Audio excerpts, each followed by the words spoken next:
मीरा भाईंदर महानगरपालिकेच्या कारभारावर पुन्हा एकदा गंभीर प्रश्नचिन्ह उपस्थित करणारी धक्कादायक घटना मीरा रोड येथील स्मशानभूमीत घडली आहे. एका व्यक्तीचा अंत्यसंस्कार सुरू असतानाच स्मशानभूमीतील उंच चिमणीचा काही भाग अचानक कोसळल्यानं उपस्थित नागरिक, नातेवाईक आणि कर्मचाऱ्यांमध्ये एकच खळबळ उडाली. सुदैवानं चिमणीचा ढिगारा कोणाच्याही अंगावर न पडल्यानं मोठी जीवितहानी टळली. मात्र काही सेकंदांचा फरक पडला असता तर ही घटना मोठ्या दुर्घटनेत रूपांतरित झाली असती. या घटनेनंतर मीरा भाईंदर महानगरपालिकेच्या देखभाल आणि सुरक्षेच्या दाव्यांवर पुन्हा प्रश्न उपस्थित होत आहेत. शहरातील उघडी चेंबर्स, खड्डेमय रस्ते, मोडकळीस आलेल्या सार्वजनिक सुविधा आणि निकृष्ट दर्जाच्या कामांमुळे नागरिक आधीच त्रस्त असताना आता स्मशानभूमीसारख्या संवेदनशील ठिकाणीही सुरक्षिततेचा अभाव दिसून आल्यानं संताप व्यक्त केला जातोय.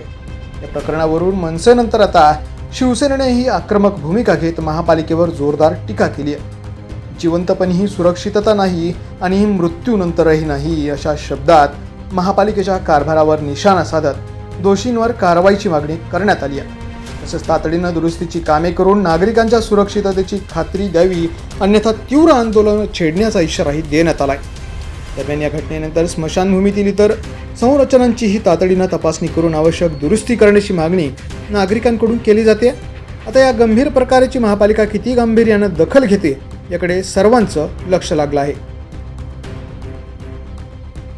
द पोलीस न्यूजसाठी अनिल शिरसाट, मीरा भाईंदर.